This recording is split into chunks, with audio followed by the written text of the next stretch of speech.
Bienvenue à tous dans cette présentation de la nouvelle version majeure de la base de données Oracle. Permettez-moi d'éteindre ce qui me gêne à l'écran. Voilà.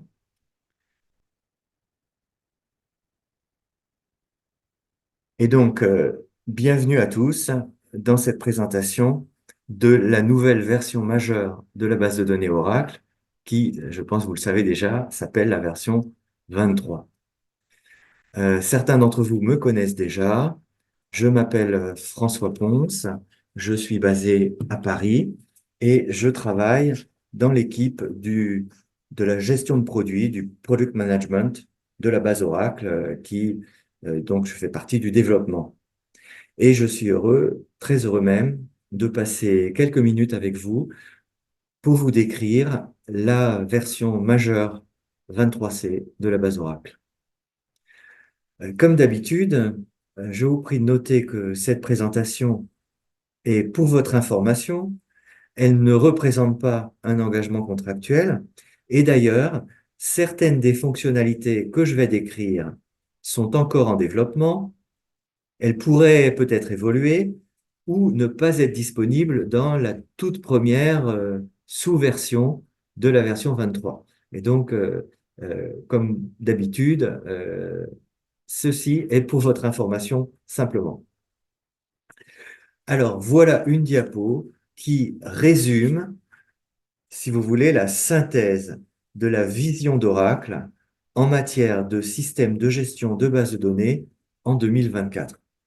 En français, on pourrait dire la philosophie du système de gestion Oracle, c'est de simplifier le développement d'applications modernes, qu'elles soient transactionnelles ou analytiques, pour tous les cas d'usage et à toutes les échelles. Ça veut dire du portable au gros système. Et vous voyez qu'il y a un fort accent déjà dans cette philosophie qui est mis sur le mot développement. Développer, rendre simple de développer des applications. Alors, nous vivons aujourd'hui dans un monde qui a beaucoup changé et il se trouve que les applications modernes ont besoin de gérer beaucoup de nouveaux types de données. Il fut un temps où Oracle était une base de données relationnelle et seulement une base de données relationnelle.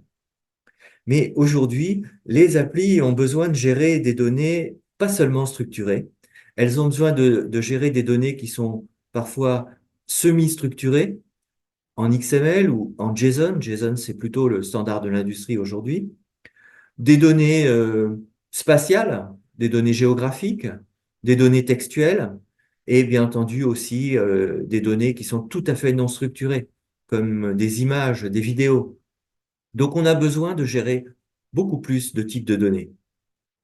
Et de plus, les applications modernes essaient de tirer plus de valeur de leurs données par différentes méthodes, en particulier des algorithmes de machine learning qui vont exploiter les données pour en tirer de la valeur, par exemple pour détecter des tendances, faire des recommandations, souvent en temps réel. Et aussi pour mieux tirer parti des données, il faut les regarder sous d'autres angles. Par exemple, en regardant les données sous forme de modèles de graphes. On va parler un peu tout à l'heure de graphes de propriété. C'est une façon de détecter des relations cachées dans les données qu'on ne verrait pas directement quand on les regarde sous une forme purement relationnelle. Et aussi, ces applications ont besoin d'utiliser de nouvelles approches.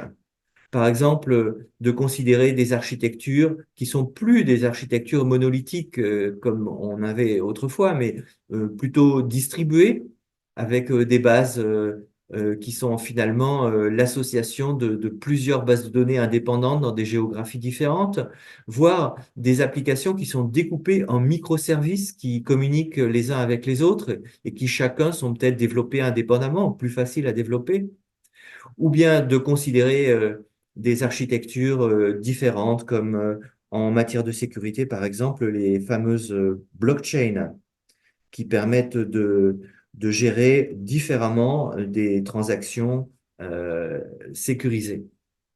Donc, il y a tout un tas de défis que doivent finalement, à quoi doivent répondre ces applications modernes. Et Oracle répond à ces défis avec la vision de ce qu'on appelle la base de données convergée. La base de données convergée, c'est notre façon de répondre à ces défis avec une base qui a vocation à ne plus seulement être relationnelle, mais à être multimodèle, multi-workload et multi-tenant, si vous voulez. C'est-à-dire qu'elle a vocation à supporter, avec la même infrastructure, tous les standards de l'industrie et toutes les données, qu'elles soient en XML, en JSON, avec des modèles graphiques, des modèles de données spatiales, de données textuelles, en plus des données structurées.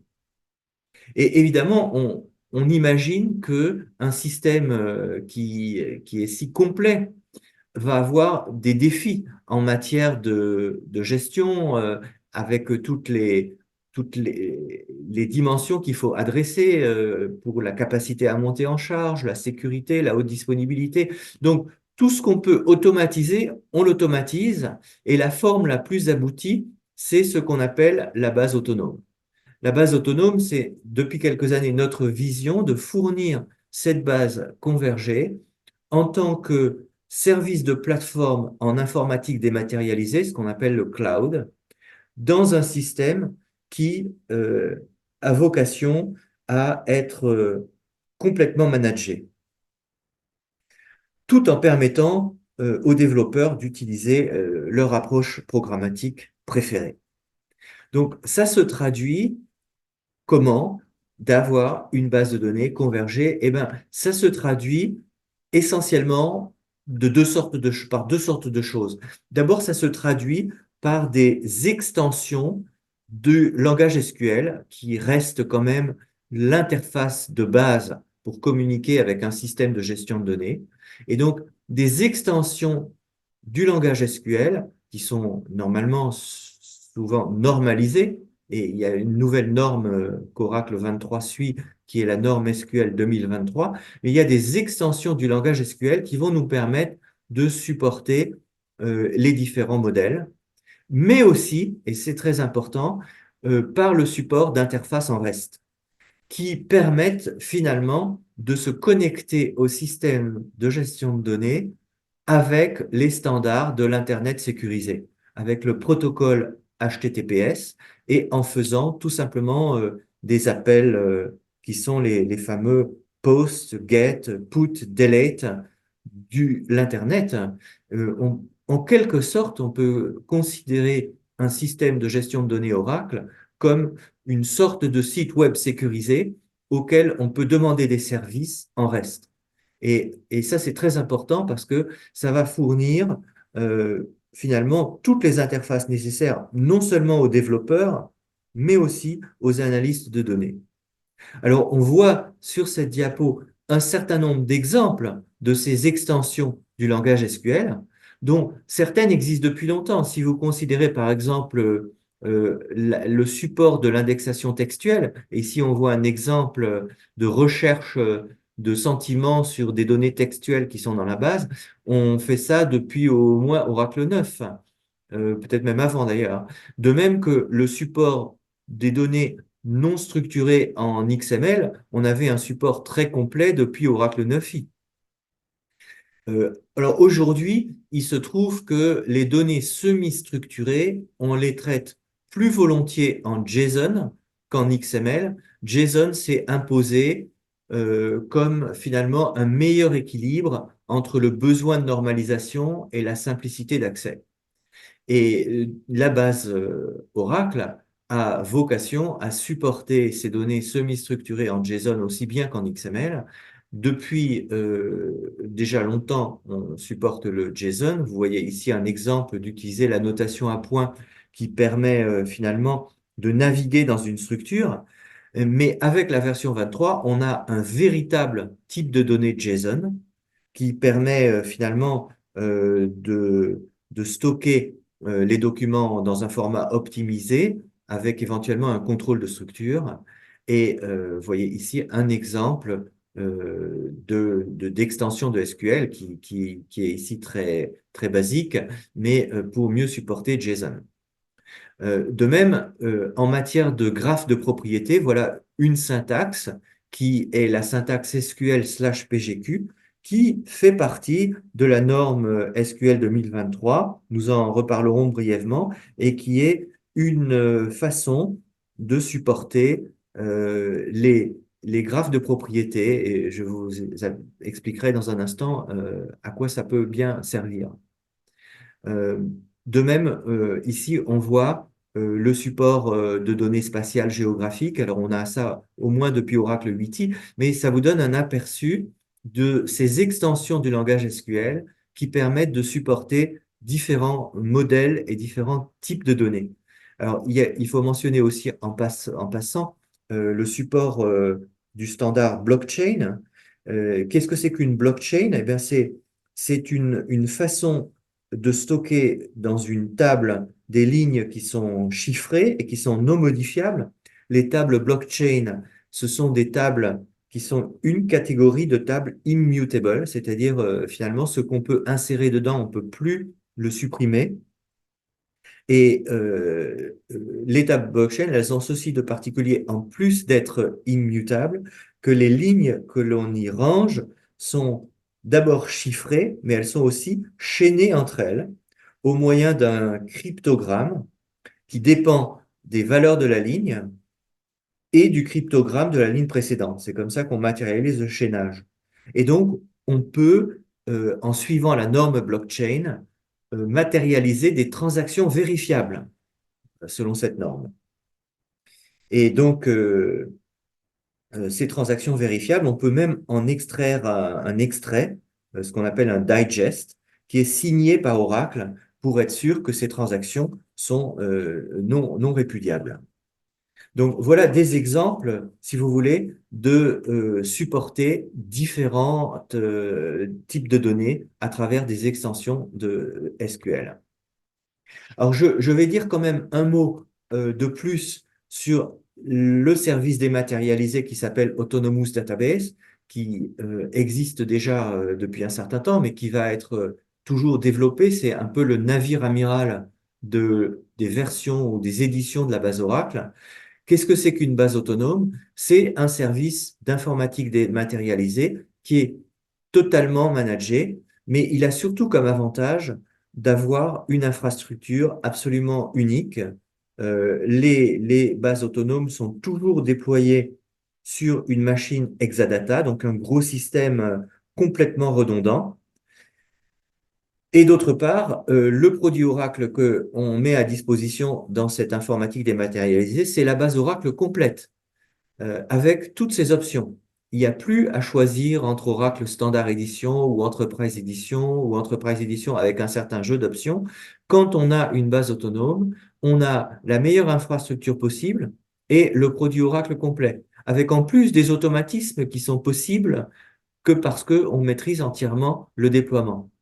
Et normalement, ce serait une version de déploiement d'Oracle extrêmement onéreuse, mais grâce à la mutualisation à différents niveaux, parce qu'on peut partager la machine entre plusieurs clients, et à l'aide du modèle multi-tenant, on peut aussi partager une base entre plusieurs clients, donc on a des mutualisations à plusieurs niveaux. Ça permet d'offrir un modèle économique accessible à toutes les applications et qui offre cette infrastructure incomparable. Et donc, ce qu'on appelle typiquement Autonomous en mode partagé, il existe aussi un mode dédié. Dans ce cas-là, pour les très gros clients, on peut avoir une infrastructure dédiée, mais la version autonome en mode partagé offre ce genre d'infrastructure, même à une application qui a des moyens financiers limités. Et donc ça, c'est vraiment notre navire amiral. Et pour le contraster rapidement avec les différentes architectures possibles, je vous montre cette diapo, en fait, qui, bien entendu, il faut ne pas oublier que on n'a pas vocation à n'avoir que la base autonome. on veut supporter les architectures classiques aussi bien, mais on voit ici la différence entre l'approche traditionnelle où on installerait par exemple une base Oracle on-premises, comme on dit, soi-même, et dans ce cas-là, on est responsable de la gestion complète. Au milieu de cet écran, vous voyez ce qu'on appelle un service d'informatique dématérialisé basique, ce qu'on appelle en anglais Oracle Base Database, qui correspond à dire, Monsieur Oracle, donne-moi une machine virtuelle dans laquelle Oracle est préinstallé. Et dans ce cas-là, tout un tas de choses sont gérées automatiquement par Oracle et on a moins de choses à gérer soi-même. Mais c'est un système où l'utilisateur continue à avoir accès total à l'infrastructure. Il peut se connecter à la machine virtuelle en tant que root, il peut se connecter à la base Oracle en tant que super utilisateur, SIS ou système, et une partie du management est fait par Oracle automatiquement, une partie du management est fait par l'utilisateur. C'est un système co-managé. La base autonome, elle, a vocation à être complètement managée et donc permettre à l'utilisateur de vraiment se consacrer sur son application et son business et déléguer au maximum l'ensemble de la gestion aux automatismes du système, y compris des tâches assez nobles et assez complexes comme la gestion des performances. Et donc, on dégage le maximum de temps pour se consacrer à à sa propre entreprise et à ses propres données en étant déchargé de tout ce qui est fastidieux. Ça, c'est l'idée du modèle autonome. Alors, je le souligne quand même, la base Oracle en général et la base 23 en particulier a tout de même vocation à rester disponible à toutes les échelles. Donc, du gros système Exadata qu'on aurait chez soi jusqu'à un système déployé dans le cloud ou bien un système qu'on installe soi-même sur les machines qu'on veut, physiques ou logiques, physiques ou virtuelles, et même en tant que container Docker. Donc, la base Oracle vous donne toujours et continuera à vous donner le choix du déploiement du portable au gros système, de l'informatique gérée chez soi à l'informatique dématérialisée. Et tout ça en vous fournissant un système qui utilise finalement le même code source et donc qui vous permet d'utiliser les mêmes connaissances sur toutes les échelles. Donc, voilà assez pour les généralités. Commençons à parler de la version 23 et de ce qu'elle nous apporte par rapport à toutes les versions qui l'ont précédée. La version 23, c'est vraiment notre nouvelle version majeure qui a vocation à remplacer la version 19 sur le long terme. Le long terme, ça veut dire qu'elle sera supportée jusqu'au milieu des années 2030. Donc, c'est une version qui va avoir de multiples sous-versions qu'on appelle, vous savez, les release updates, et elle va être supportée pendant des années avec certainement un certain nombre de fonctionnalités qui vont apparaître au cours de sa vie, mais je vais vous décrire déjà tout ce qui existe et même quelques tendances. Alors, si on essaye de dégager, il y a des centaines de nouvelles fonctionnalités, si on essaye de dégager un peu une philosophie de ce qu'on a voulu faire dans cette version 23, au-delà d'être une version dite convergée qui supporte un peu tous les modèles de données et tous les types d'applications, je crois qu'il y a deux grandes tendances. Il y a une tendance qui est sur la simplification du développement et vraiment une version un peu faite pour les développeurs. Et ça explique qu'on lui a donné un surnom qui est AppSimple. AppSimple, c'est son petit nom, si vous voulez, et ça rappelle que c'est une version qui a vocation à être un peu pour les développeurs. Et je crois qu'il y a une autre chose qu'on a voulu faire dans un certain nombre de nouvelles fonctions, c'est de mieux supporter les standards de l'industrie. Et vous verrez à de multiples exemples que on a, dans cette version 23, fait un effort particulier pour permettre aux développeurs qui connaissent un certain standard de l'industrie de l'utiliser dans ou avec la version 23, peut-être plus simplement que ce qu'il pourrait faire avec une version 19. Quelques exemples, c'est par exemple que si on veut crypter la relation entre le client et le serveur, autrefois on utilisait principalement le cryptage au niveau propriétaire Oracle, le cryptage dit Native Network Encryption, le cryptage au niveau TNS.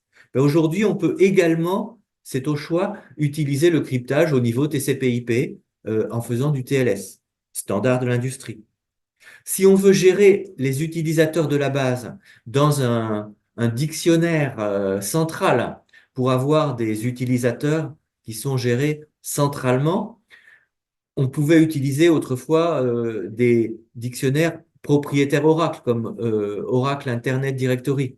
Mais aujourd'hui, le standard de l'industrie, c'est plutôt d'utiliser Active Directory de Microsoft et même Azure Active Directory. Eh bien, aujourd'hui, on peut le faire avec la base 23.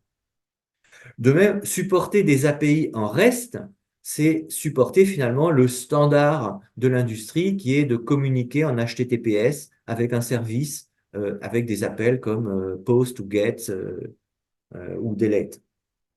Euh, une autre chose, c'est que le langage de programmation d'Oracle, ça a toujours été PLSQL. Évidemment, ça continue à être PLSQL et aussi Java, qui est quand même un standard de l'industrie. Mais en 23, on supporte aussi JavaScript. Donc, on peut écrire des procédures stockées en JavaScript. Ce ne sont que quelques exemples pour vous donner cette couleur de la version 23 qui tend à faire ce qu'elle peut pour mieux supporter les standards de l'industrie.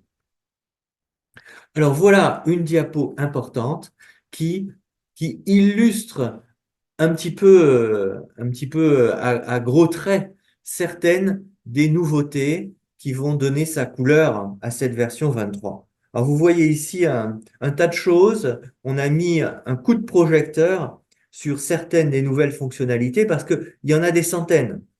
Mais ici, on voit des, des fonctionnalités importantes. Alors, des mots-clés importants, AppSimple, on l'a déjà mentionné, c'est une version pour les développeurs qui veut rendre beaucoup d'approches programmatiques plus simples. Vous voyez qu'on parle beaucoup de JSON. Le support des données semi-structurées, bon, c'est très important. JSON, comme je le disais, ça s'est imposé comme étant un meilleur équilibre que XML entre le besoin de normalisation et la simplicité d'emploi. Et donc, on a un support à fond de JSON. On peut supporter d'abord, on a un type de données JSON. On a de nouveaux types de données, mais en particulier le nouveau type de données JSON.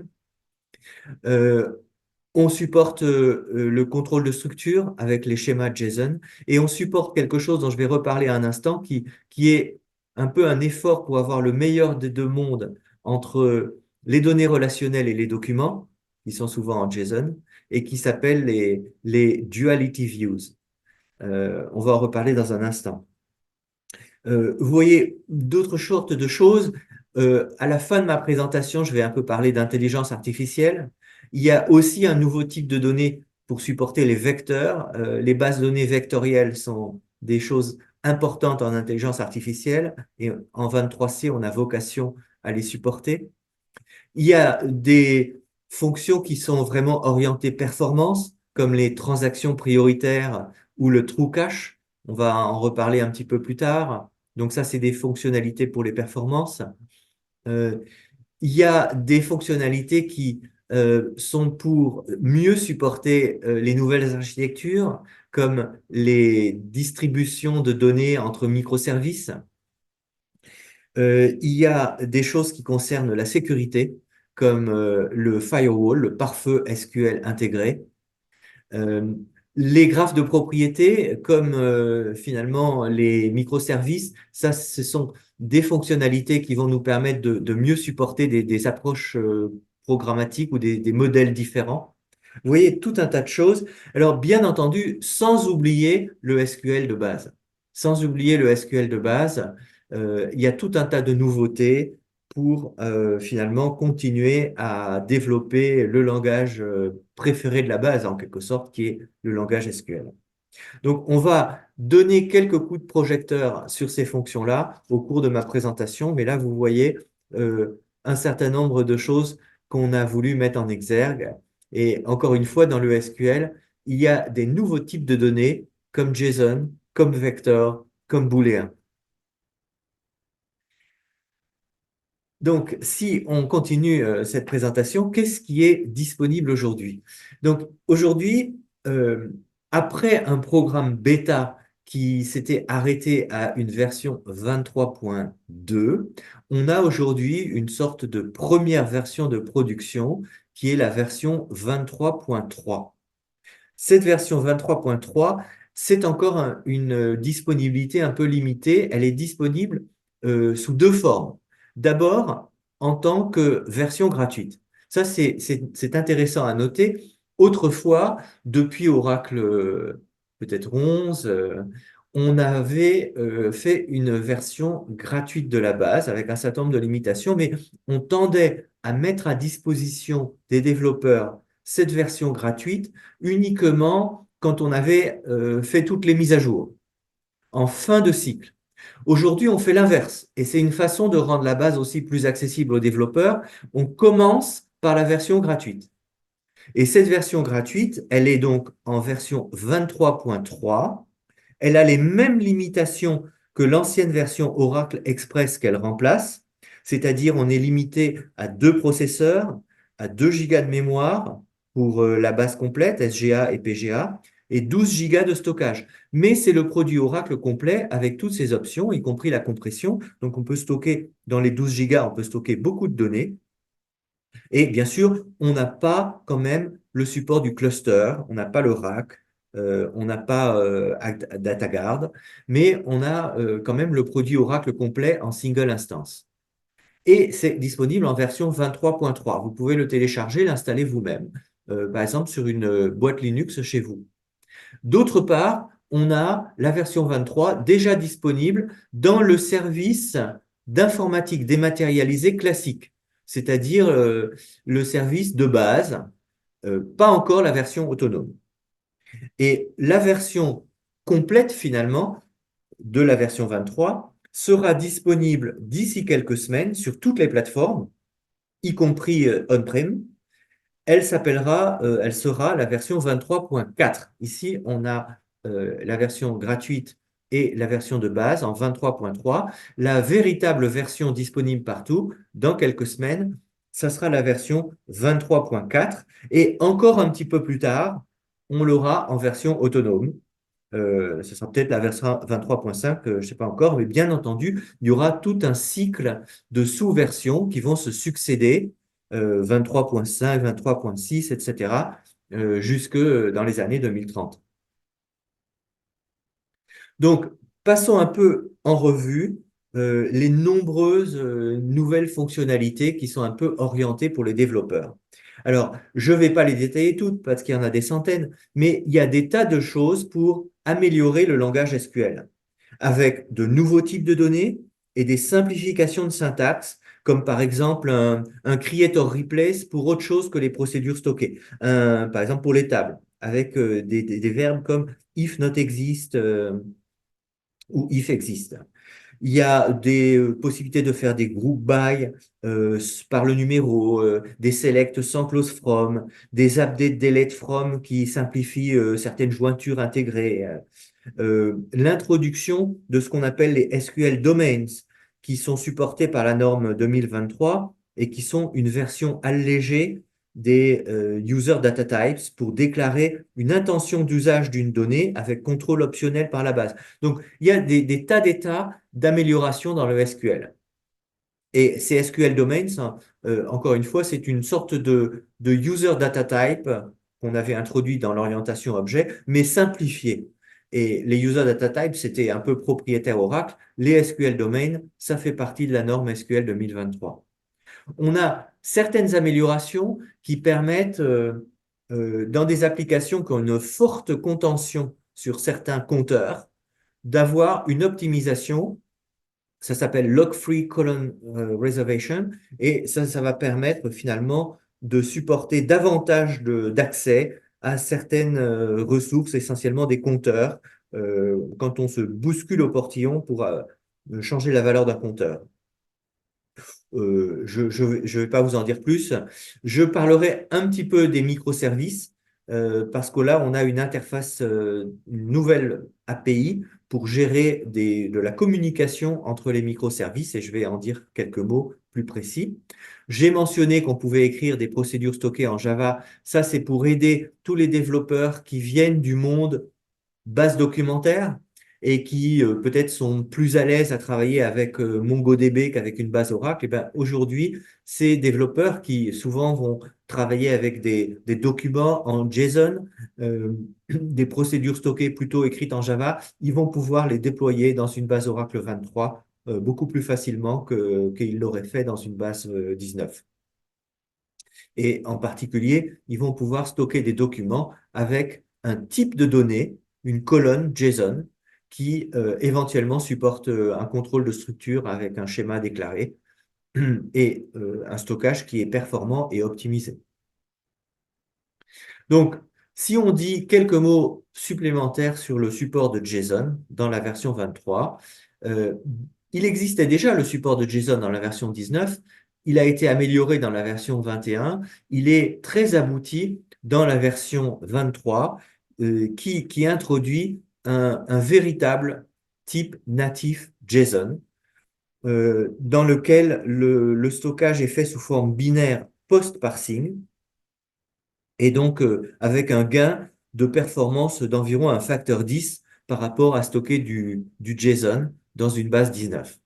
Et au-delà de le stocker, on a des avancées dans le SQL pour pouvoir le manipuler, ces documents de JSON, dans des instructions SQL qui savent l'indexer et combiner les prédicats avec des données structurées et non structurées. Et puis, on a des API pour pouvoir véritablement considérer la base Oracle comme une base de documents. Et une base de documents, ça peut vouloir dire que on veut envoyer dans la base un document en un seul échange entre le client et le serveur avec une interface qui n'est plus SQL. On supporte une interface qui s'appelle SODA. SODA, ça veut dire Simple Oracle Document Access. C'est une interface qui permet à une application, par un appel en HTTPS, d'enregistrer dans la base un document en JSON d'une façon où elle le ferait exactement la même compatibilité avec une base spécialisée comme MongoDB. Donc on peut utiliser Oracle comme base de documents et sans pour ça avoir besoin d'accéder par le SQL. Et donc ça vous donne un support très complet d'Oracle pour gérer des documents, disons, semi-structurés. Et pour que ça soit encore plus facile, on a développé une façon de créer des vues qui vont permettre, à partir de tables relationnelles qu'on a peut-être déjà, de fabriquer un document JSON en allant pêcher pour alimenter les champs du document JSON des données qui viennent de colonnes de différentes tables. Et à travers une telle vue, une application peut fabriquer un document qui, encore une fois, prend des données dans différentes colonnes de différentes tables, mais donne en un seul échange avec le serveur un document JSON complet à l'application. Et cette application, elle va pouvoir modifier ce document JSON et le renvoyer aussi en un seul échange. Et si un certain nombre de champs ont été modifiés, à travers la vue, qui est en fait capable d'accepter des modifications. C'est pour ça que c'est une vue qui donne une vue duale entre le relationnel et le document JSON. On va pouvoir automatiquement aller mettre à jour certaines colonnes de certaines tables. Donc ça, c'est la grande nouveauté de la version 23. C'est la possibilité de créer ces vues utilisables en lecture et en mise à jour pour envoyer à une application un document et le recevoir modifié en répercutant les mises à jour. Et c'est là qu'on a le meilleur des deux mondes, parce que une partie de l'application peut travailler sur les documents relationnels et les traiter en SQL, et une autre partie de l'application peut voir les mêmes données sous forme semi-structurée. Et donc ça vous permet vraiment d'avoir, on l'espère, le meilleur des deux mondes. Exactement dans le même idée, d'avoir le meilleur des deux mondes sous deux modèles, on a introduit la façon de supporter les graphes de propriété qui permettent de regarder des données relationnelles euh, comme des graphes. Alors, il faut dire que ça, c'est quelque chose qui a été introduit par la norme SQL 2023, mais Oracle est la première base commerciale, à ma connaissance, à implémenter cette nouvelle norme du SQL qui s'appelle SQL/PGQ. Ça fait partie de SQL 2023 et ça supporte des graphes de propriété. Comment ça marche? Eh bien, si vous regardez des données relationnelles comme ici cette table Bank Accounts, qui est une table de comptes, avec pour chaque compte un identifiant, un nom, un solde, et puis une table de transfert de montant d'argent entre deux comptes, avec un compte de source et un compte de destination, eh bien, on peut regarder ça comme un graphe. On peut regarder ça comme un graphe. Les lignes de la table Bank Account peuvent être considérées comme les nœuds ou les sommets, si vous voulez, d'un graphe, et les transferts d'argent comme étant des liens entre deux nœuds. Et il y a une façon de déclarer ceci en utilisant la syntaxe des graphes de propriété. Cette syntaxe donc, vous permet de dire euh, sur des données relationnelles, je crée un graphe de propriété en lui donnant un nom et en spécifiant quelles sont les tables dont les lignes vont créer finalement des sommets de ce graphe, ici la table Bank Accounts, et quelles sont les tables dont les lignes vont constituer des liens dans le graphe. Et ici, c'est évidemment la table Bank Transfers qui, finalement, avec des foreign keys vers la table Bank Accounts, parce qu'on transfère de l'argent d'un certain compte vers un autre, avec comme propriété, finalement, la date du transfert, le montant du transfert. Et donc, euh, on a pour chacune des tables, qu'elles soient des sommets dans le graphe ou finalement des liens dans le graphe, des propriétés qui sont finalement des colonnes qu'on a sélectionnées dans chacune des tables. Alors ça peut se faire pour les tables de sommet ou pour les tables de liens. Et en général, les tables de liens sont des tables qui ont des foreign keys vers des identifiants dans les tables qui représentent les sommets du graphe. Alors, une fois cette déclaration faite, exactement comme on doit créer avec une syntaxe un peu différente, mais c'est un peu le même esprit, la correspondance entre des données relationnelles et un document JSON pour expliquer comment il faut fabriquer le document JSON à partir de colonnes de certaines tables. Une fois qu'on a fait cette définition-là, on va pouvoir exécuter des requêtes avec une certaine norme SQL qui est celle des graphes de propriété, qui vont nous permettre d'interroger le graphe. Ça veut dire quoi l'interroger? Bah, par exemple, rechercher est-ce que dans mon graphe, il y a des cycles qui pourraient correspondre à de l'argent qui transite entre plusieurs comptes pour revenir au compte de départ. C'est des choses qui ne sont pas évidentes à voir quand on regarde les données sous forme relationnelle, mais dans une problématique de recherche de fraude qui peut être importante, c'est des choses que les graphes vont nous permettre de faire avec une syntaxe beaucoup plus simple que si on essayait de le faire sans le modèle graphique. Et puis, au-delà de ces requêtes, en quelque sorte, un peu directes sur le graphe, on peut, ayant défini un graphe de propriété, on peut faire tourner des algorithmes d'analyse de graphes.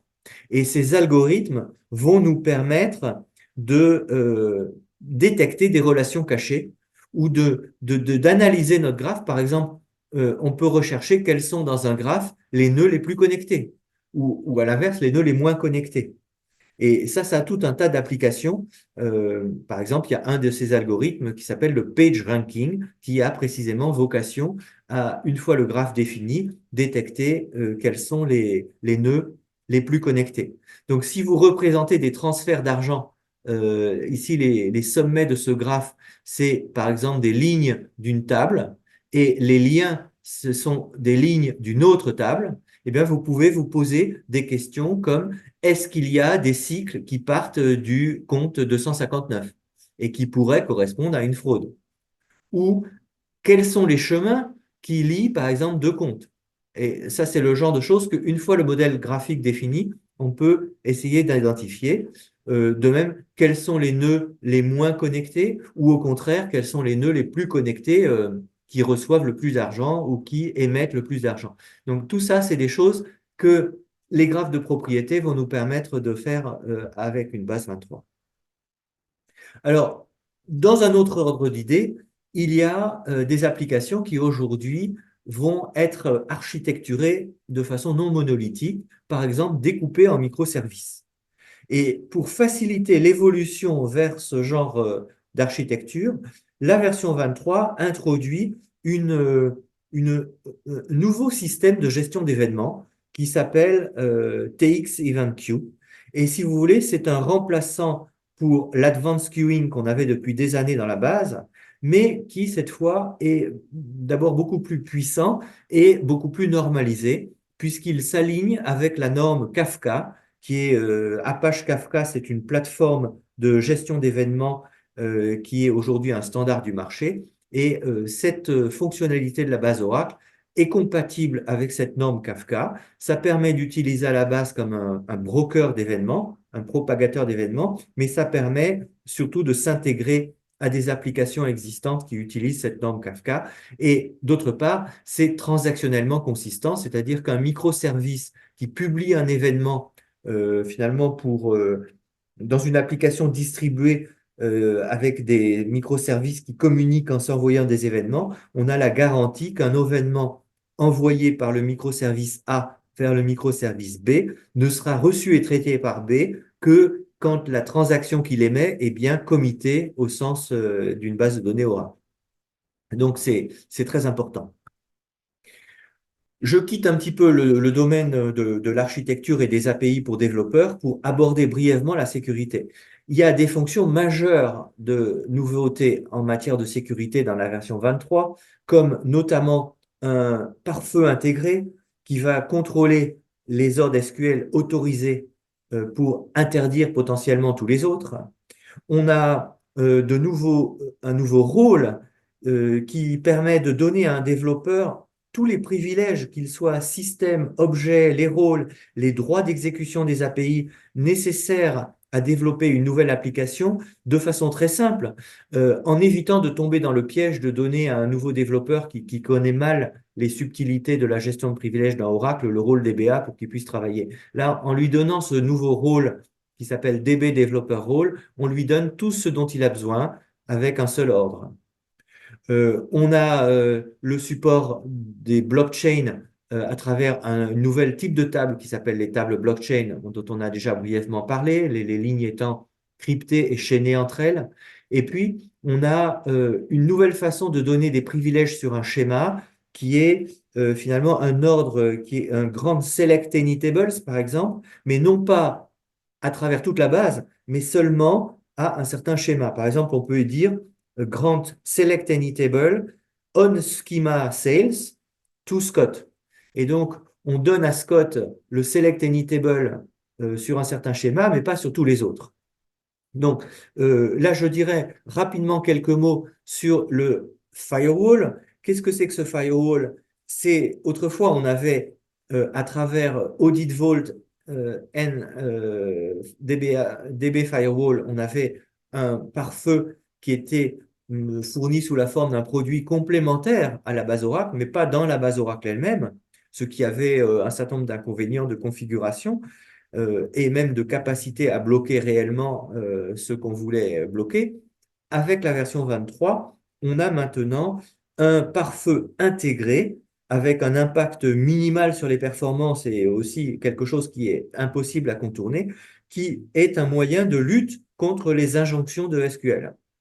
Les injonctions de SQL, c'est quelquefois une façon dont les hackers profitent d'une application qui vous permet d'entrer une requête avec un critère un peu large.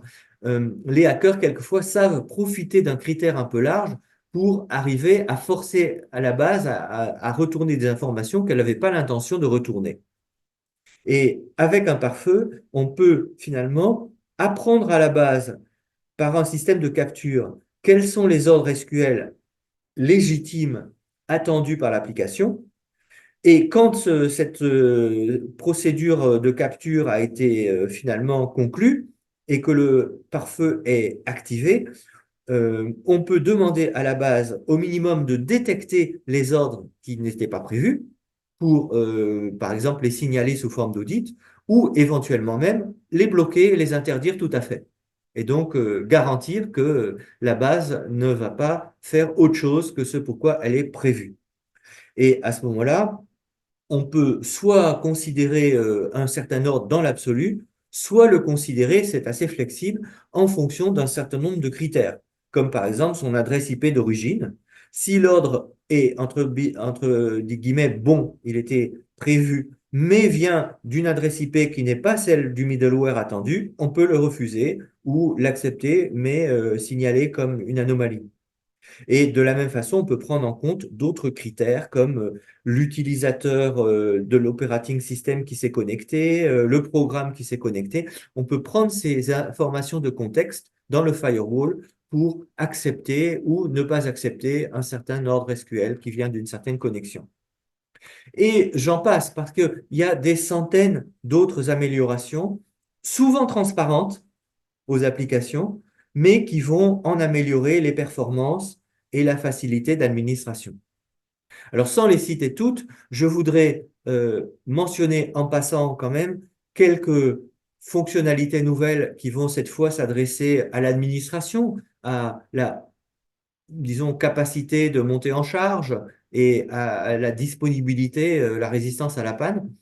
On va citer par exemple une architecture plus légère pour les bases de données distribuées. Vous savez qu'on peut distribuer une base avec par exemple le système dit de sharding qui était un petit peu lourd depuis qu'il a été introduit en version 12. Et vous allez voir, je vais revenir là-dessus dans un instant, qu'on a simplifié ce genre d'architecture.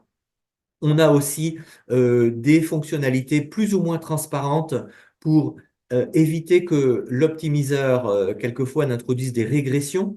Le contrôle de plan, c'est depuis la version 11 la solution destinée à forcer l'optimiseur à utiliser des plans validés par l'expérience ou meilleurs et à éviter toute régression. En version 23, ce système peut être dans une certaine mesure automatisé sans avoir à être manuellement ensemencé par la création de ce qu'on appelle les baselines.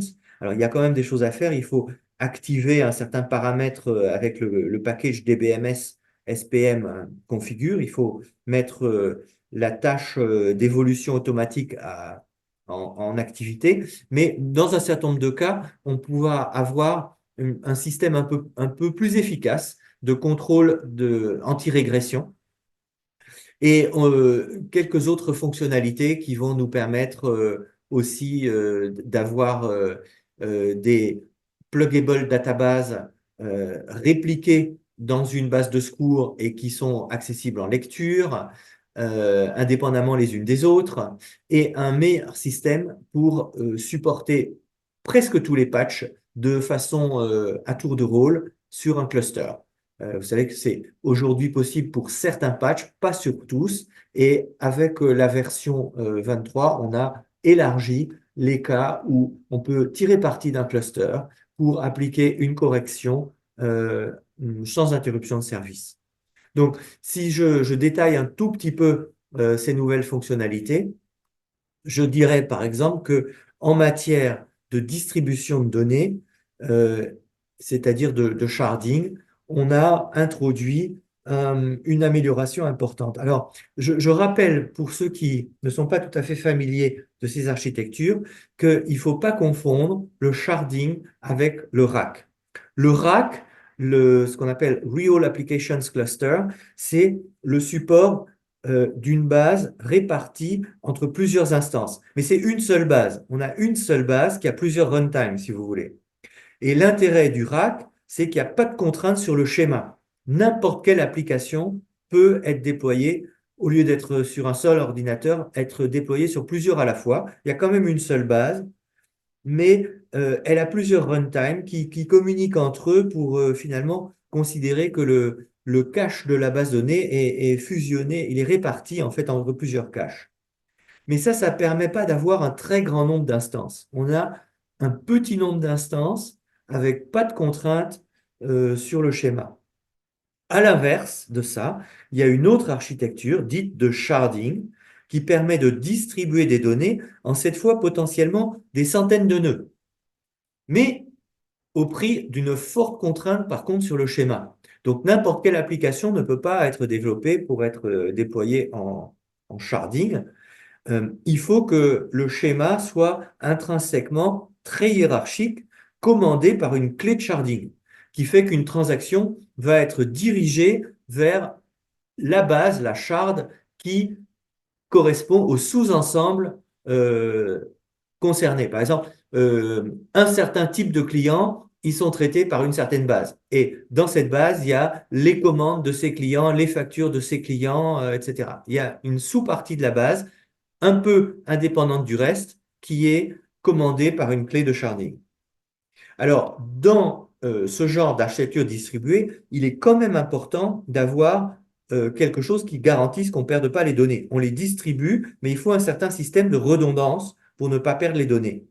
Et il faut une réplication pour que ces redondances ne soient pas divergentes. En version 12, quand on a introduit le sharding, il fallait soit Golden Gate, soit DataGuard pour répliquer chaque morceau et avoir un système qui garantisse qu'il n'y ait pas de perte de données. En version 23, on a quelque chose qui se substitue à Golden Gate et à DataGuard pour gérer ces redondances et qui est un standard de l'industrie, qui est l'algorithme de gestion de consensus RAFT. Et ça, c'est une solution beaucoup plus simple, robuste et efficace pour résoudre les problèmes de consensus dans un système distribué. Et quand on aura réparti une base Oracle comme ça entre plusieurs morceaux, eh bien, il y a pour chaque sous-ensemble une certaine redondance gérée par cet algorithme Raft sans avoir besoin d'introduire pour ce faire Golden Gate ou DataGuard. Et ça, si vous voulez, ça introduit un système finalement plus simple et à la fois standard pour distribuer vos données. Donc, comment ça marche? Je ne vous donnerai pas les détails parce que je n'ai pas le temps, mais si vous voulez, c'est un système plus simple. Alors, une autre chose intéressante, c'est que il y avait, en ce qui concerne le RAC, un avantage depuis toujours qui permettait l'application d'un patch sur la base à tour de rôle, nœud par nœud. Mais ça, c'était utile pour évidemment avoir une correction, par exemple un bug d'Oracle qui nécessite d'appliquer un patch des binaires sans interrompre le service de l'application. Et en appliquant le patch nœud par nœud, on enlève un nœud pendant que les gens continuent à utiliser un nœud survivant. Ça, c'était bien à condition que les corrections ne changent que les binaires. Et ça marche parce que chaque nœud du cluster a sa propre copie des binaires. Mais il y a toujours un certain nombre de patchs qui devaient finalement pas seulement changer les binaires, parce que il faut quelquefois que chaque nœud ait la même version. Et ça empêchait ces patchs-là d'être appliqués dans cette procédure à tour de rôle. Avec la version 23, on a introduit deux nouvelles fonctions qui sont ce two-stage rolling updates complété par le deferred SQL patching qui permettent par cette procédure en deux temps à davantage de patchs d'être appliqués selon la procédure nœud par nœud, en minimisant donc l'interruption de service. Et donc, si vous voulez, l'application du patch se fait en deux phases. Une phase qui modifie les binaires sans activer le patch et une phase qui va appliquer le patch avec une modification nécessaire en SQL à l'ensemble des nœuds à la fois, avec une petite interruption de service ou un ralentissement de l'application, mais ça finalement a grosso modo beaucoup augmenté la capacité à limiter l'interruption de service quand on applique un patch sur un cluster. Euh, Dans l'optimisation des performances, il faut aussi mentionner le true cache. Qu'est-ce que c'est que le true cache? C'est une nouvelle architecture qui est destinée à démultiplier la bande passante des lectures de la base. Donc, pour des applications qui ont énormément d'utilisateurs connectés et qui veulent finalement, avec plusieurs middleware, avoir des milliers ou des centaines de milliers de lectures par seconde, il faut quelquefois multiplier les caches et ne pas se contenter finalement du serveur central. Grâce à cette architecture-là, on peut maintenir les données les plus lues à proximité de l'application dans ce qui s'appelle un true cache ici. Qu'est-ce que c'est qu'un true cache? Eh bien, c'est une installation qu'on fait à proximité d'un certain nombre de lecteurs et ça utilise finalement ça utilise une sorte de data guard sans ces fichiers. Et donc, on peut installer à distance du serveur, si vous voulez, une sorte de data guard en lecture qui n'a pas de fichier, mais qui va permettre à une application locale, finalement, de diriger ses lectures sur ce true cache. Donc, l'application va diriger explicitement, finalement, ses lectures sur cette instance qui fournit les données les plus chaudes en lecture locale. Et l'application va diriger au contraire ces changements vers la base à distance. Donc c'est une solution de lecture avec rafraîchissement automatique qui va permettre à des applications d'entreprise de démultiplier la capacité de lecture. Les applications, bah, c'est de nombreux cas de grandes applications. En fait, c'est partout où il faut fournir des données en lecture rapide à un client local. Hein, par exemple, on veut installer un true cache près d'un middleware particulier. Au-delà de ça, il y a beaucoup d'autres améliorations transparentes, hein, c'est-à-dire qui ne nécessitent aucune modification d'architecture ou aucune, rien n'a changé dans l'application, mais des applications en 23, disons, peuvent s'attendre, on l'espère en tout cas, à des gains de performance simplement parce qu'on a introduit un certain nombre d'optimisations qui vont finalement profiter à ces applications. Enfin, une annonce majeure est l'intention d'Oracle d'introduire une infrastructure de support de l'intelligence artificielle. En particulier pour permettre à des applications de s'interfacer avec des modèles d'intelligence artificielle générative, c'est-à-dire capables de générer du contenu, par exemple avec les grands modèles de langue qui proposent de l'IA générative textuelle et particulièrement qui supportent une interface en langage naturel. À la différence du reste de ce que j'ai présenté précédemment, ces fonctionnalités-là ne seront disponibles qu'en 23.4. Et aujourd'hui, nous avons la 23.3. Donc il faudra attendre quelques semaines avant d'avoir ces fonctionnalités. En IA, les données vectorielles jouent un rôle central. Et Oracle 23c introduit une nouvelle technologie appelée Vector Search ou recherche vectorielle qui va permettre d'interfacer l'intelligence artificielle avec les données de l'entreprise. Bien sûr, il va s'agir de transformer Oracle en base de données vectorielle, en vector database comme on dit en anglais. Qu'est-ce que c'est qu'un vecteur? Les vecteurs sont des représentations numériques de données complexes telles que des textes, des images, des vidéos. Et ces données sont converties en vecteurs mathématiques par des algorithmes dits d'embedding, on dit incorporation en français, pour permettre aux algorithmes d'intelligence artificielle de les utiliser. Donc une base de données vectorielle doit permettre le stockage, l'indexation et des requêtes de proximité en analysant ces vecteurs. Les bases de données vectorielles ont de nombreuses applications en intelligence artificielle. Et par exemple, on peut citer la recommandation de contenu ou la reconnaissance d'images. Une des applications les plus prometteuses de l'intelligence artificielle est proposée par les grands modèles de langue. Tout le monde a entendu parler de ChatGPT, de OpenAI. Et ces applications-là sont intéressantes pour leur capacité à générer du contenu en langage naturel. Mais toutefois, ces grands modèles de langue ont des limitations et ils posent des problèmes aux applications d'entreprise. D'abord parce qu'ils sont entraînés sur des données qui viennent de l'Internet, qui sont figées dans le temps. Par exemple, si vous demandez à ChatGPT 3.5 de vous donner le revenu d'Oracle, le chiffre d'affaires d'Oracle en 2023, il vous dira qu'il ne connaît le monde que jusqu'en 2022. Donc les données sont figées dans le temps. Quelquefois, il y a des hallucinations. Quand des réponses proposées par un grand modèle de langue sont plausibles, en fait sont fausses.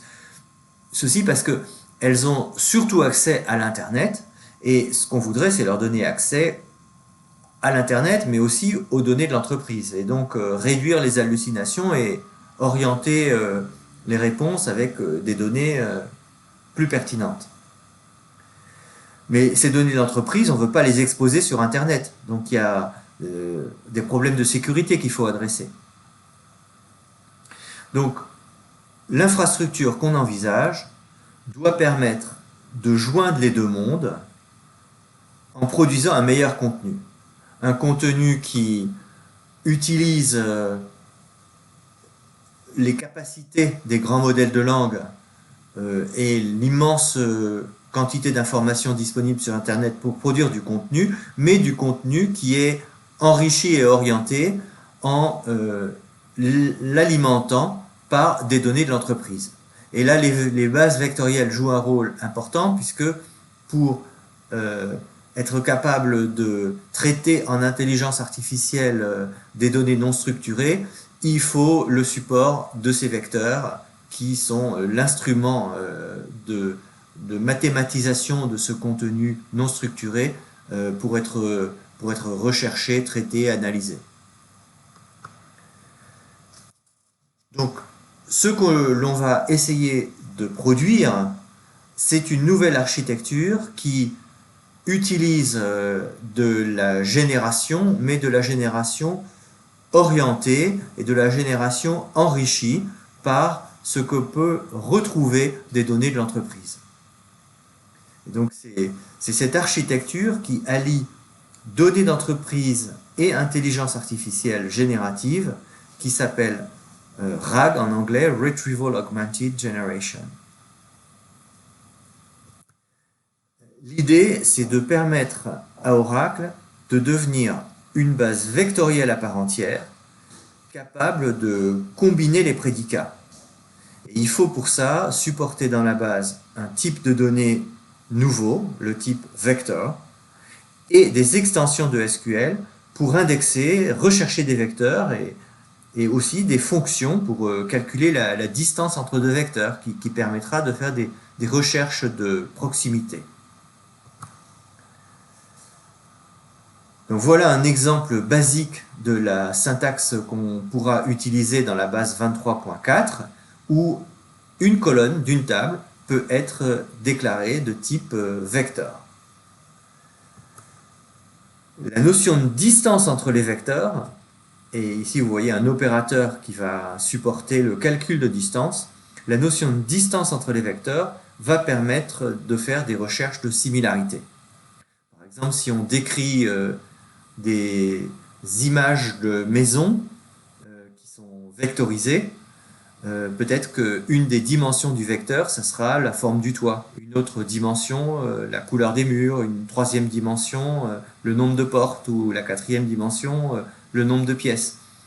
Et par une analyse de distance entre deux vecteurs, on pourra comparer deux images et éventuellement rechercher une maison qui ressemble à une certaine image. Ce qui est le plus intéressant, c'est de pouvoir combiner dans une base Oracle qui deviendrait une base vectorielle, une recherche vectorielle avec des prédicats relationnels classiques. Et donc, on pourrait rechercher une maison qui ressemble à une telle image, mais qui en même temps corresponde à une certaine fourchette de prix, un certain emplacement géographique, etc. Alors, il y a déjà des bases vectorielles sur le marché, comme il y avait en leur temps des bases objets ou des bases XML.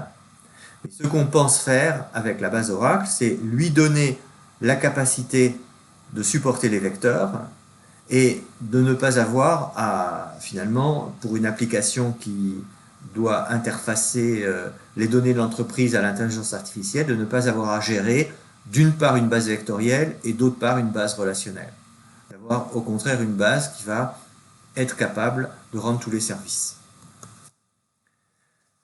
L'intelligence artificielle générative, c'est une catégorie d'intelligence artificielle spécifique qui se propose la création de données et de contenus plutôt que de se focaliser sur la résolution de tâches spécifiques. Et donc, cette intelligence artificielle générative, elle a un certain nombre de composants clés. Les grands modèles de langue et les bases vectorielles sont des constituants fondamentaux. Et l'ambition de la base Oracle est de pouvoir s'interfacer avec les grands modèles de langue et d'être un support natif pour les vecteurs, qui sont donc l'instrument mathématique utilisé en intelligence artificielle pour indexer les données non structurées.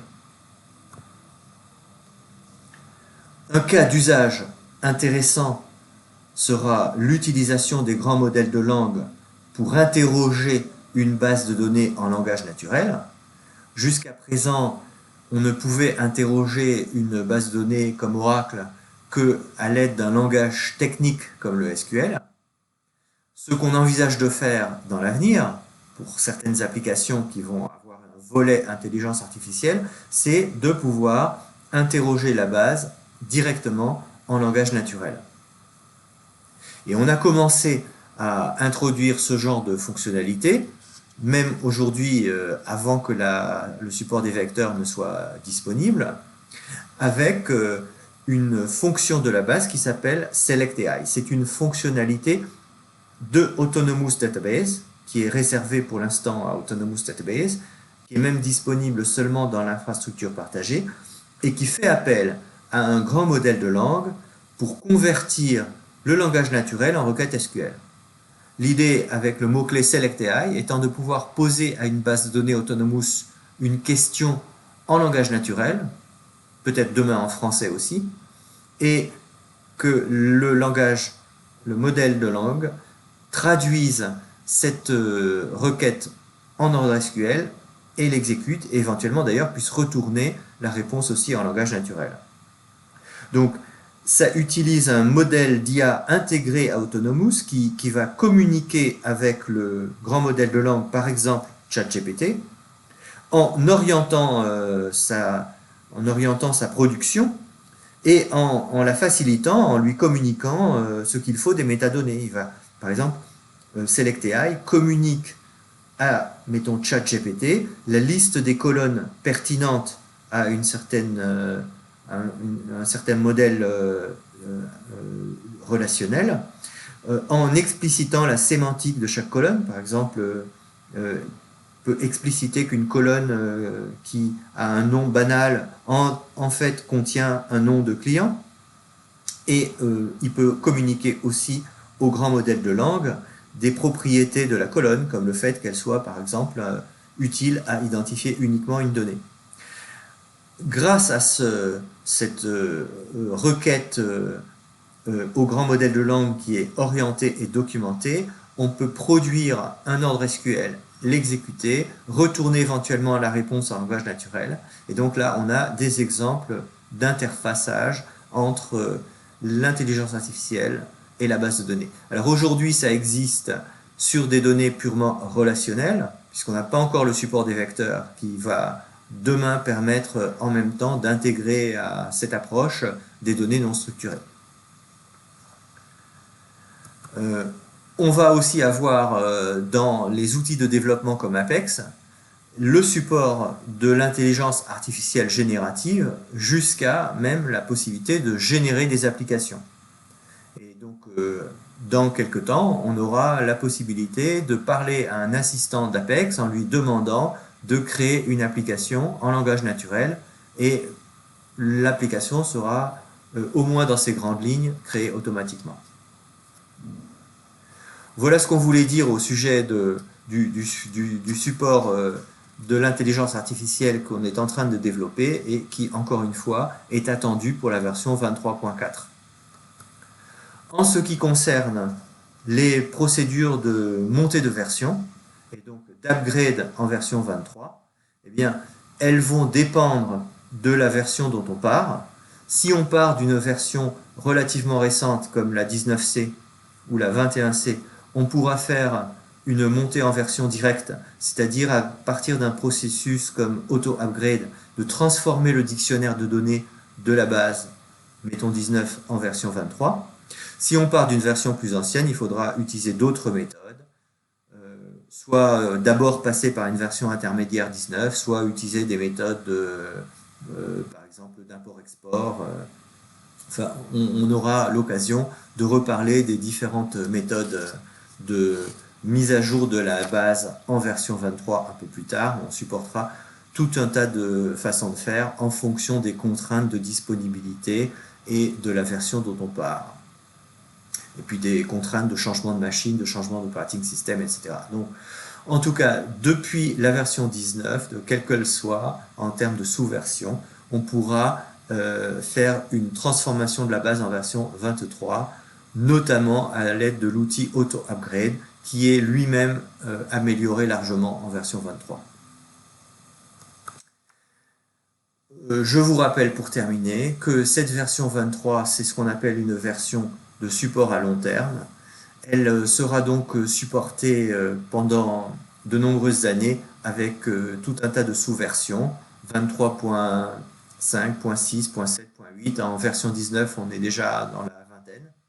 Et on s'attend à ce que la version 23 soit supportée jusque dans les années 2030. Je vous remercie de votre attention pendant cette session. J'espère qu'elle vous donnera envie de travailler avec la version 23 et vous pouvez d'ores et déjà la télécharger pour faire quelques expériences avec en 23.3. Elle est même disponible dans la version gratuite. Merci de votre attention et à bientôt.